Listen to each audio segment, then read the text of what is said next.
Alhamdulillahirabbil alamin wa bihi nasta'inu ala umuri dunya waddin wassalatu wassalamu ala asyrafil anbiya'i wal mursalin asyhadu an la ilaha illallah wahdahu la syarikalah wa asyhadu anna muhammadan abduhu wa rasuluh amma ba'du.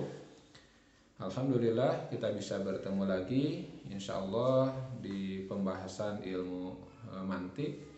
Dalam pertemuan kali ini kita akan membahas tentang pembagian dilalah lafziyah wad'iyah. Untuk yang memiliki buku yang ini silakan dibuka di halaman ke-7. Aqsamu dilalatil lafziyah wad'iyah. Pembagian dilalah lafziyah wad'iyah.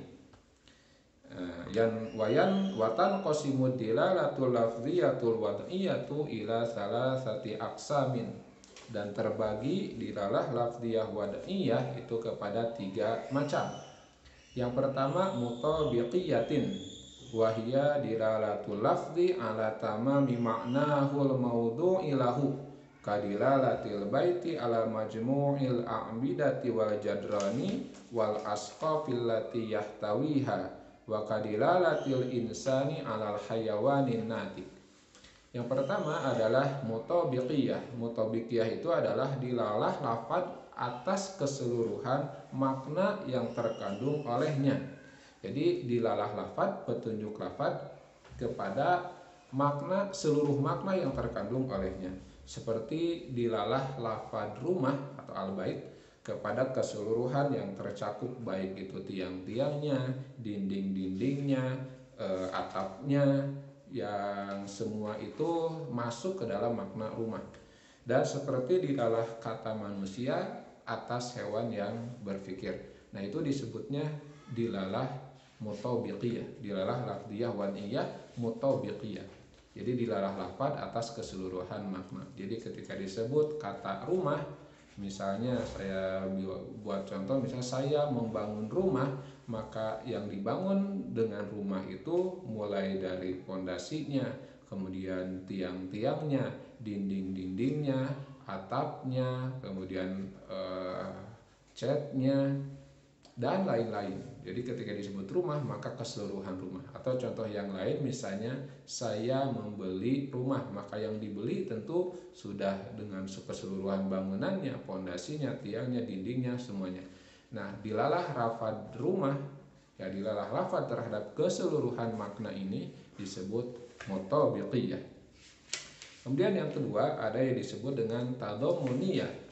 Tadammuniyah adalah dilalatul lafzi ala juz'i ma'nahul mawdu'i lahu.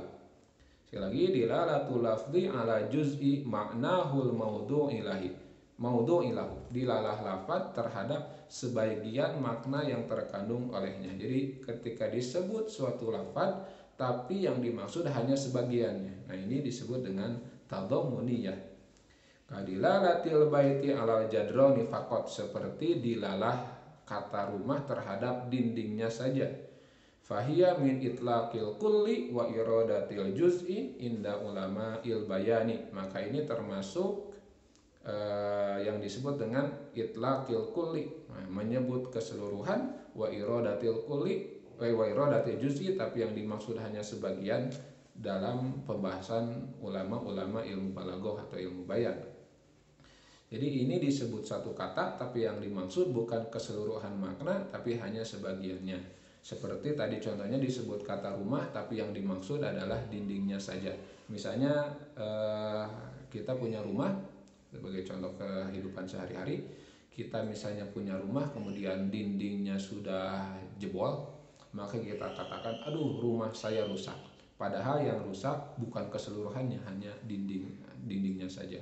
Ya, atau misalnya atapnya bocor, maka kita katakan, "Duh, rumah saya bocor." Nah, kata rumah di sana tentu tidak menunjuk kepada makna keseluruhannya. Rumahnya bocor semua, bolong semua, tidak. Yang bocor hanya atapnya. Itu pun hanya satu bagian dari atap, tidak keseluruhan. Kalaupun ada ya hanya beberapa, tapi tidak keseluruhan atapnya jebol gitu ya, hanya sebagian saja. Atau contoh yang lain, misalnya kata-kata saya tidur di rumah. Saya tidur di rumah. Nah, rumah di sana maknanya tentu bukan keseluruhan rumah. kita ada di ruang tamu, kita ada di ruang tidur, kita ada di WC, kita ada di ruang belajar dan lain-lain, itu tidak mungkin ketika kita katakan kita tidur di rumah, itu pasti hanya di satu bagiannya saja. Maka rumah di sana maknanya hanya sebagian. Jadi dilalah lafaz rumah itu hanya kepada sebagiannya saja, tidak kepada keseluruhannya. Itu yang disebut dengan tadomuniyah, dilalah lafziyah, wad'iyah, tadomuniyah. Jadi hanya sebagiannya saja. Atau misalnya contoh yang lain, motor misalnya, kata motor. Saya membeli motor. Nah, maknanya itu mutobikiyah yang pertama tadi, sebab yang dibeli keseluruhannya. Tetapi ketika disebut, aduh motor saya rusak, pasti yang rusak tidak keseluruhannya, hanya sebagiannya saja. Bisa jadi satu bagian kecil dari mesinnya, tidak mungkin kan mesin pun keseluruhannya rusak, itu hancur. Bisa hanya bodinya atau pokoknya hanya sebagiannya saja. Atau motor saya bocor, motor saya kempes, yang kempes tentu bannya, dan ban pun tidak keseluruhan, hanya sebagian. Yang seperti ini disebut dengan tadomuniyah. Lalu ada yang disebut dengan yang ketiga, iltizamiyah. Iltizamiyah adalah dilalah lafad, dilalatul lafzi ala syai'in kharijin an ma'nahu lazimin lahu. Dilalah lafad atas sesuatu di luar makna kelazimannya. Jadi disebut satu kata tapi maksudnya yang lain gitu ya. Dilalah lafad atas sesuatu di luar makna kelazimannya. Contohnya kadilalati sakfin ala jidarin yahmiluhu, seperti dilalah kata atap atas dinding yang menopangnya.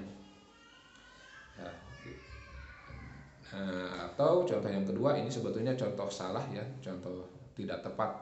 Kadilalati fi'lin ala wujudu fa'ilihi, seperti dilalah perbuatan atas adanya pelaku, dan dilalah adanya pencipta, adanya ciptaan atas adanya pencipta. Ini tidak termasuk dilalah lafdiyah waniyah sebetulnya. Dua contoh yang terakhir itu maksudnya dilalah goer lafdiyah, karena adanya perbuatan menunjukkan adanya yang melakukan. Nah ini kan tidak ada kata-katanya, sedangkan dilalah lafdiyah sifatnya lafdiyah, lafad.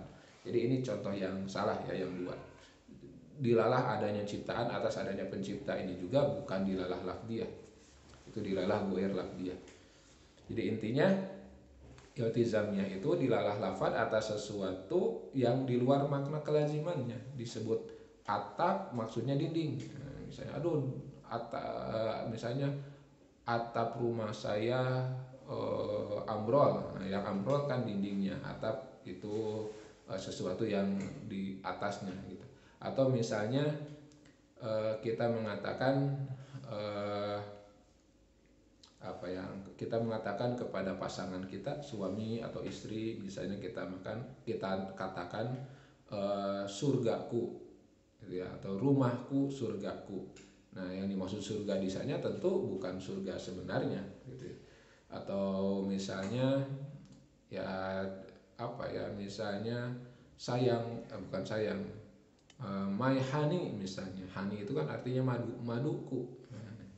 Maduku. Nah itu kan dalam bahasa Inggris misalnya itu kurang tidak dalam arti yang lazim, tapi makna di luar kelazimannya.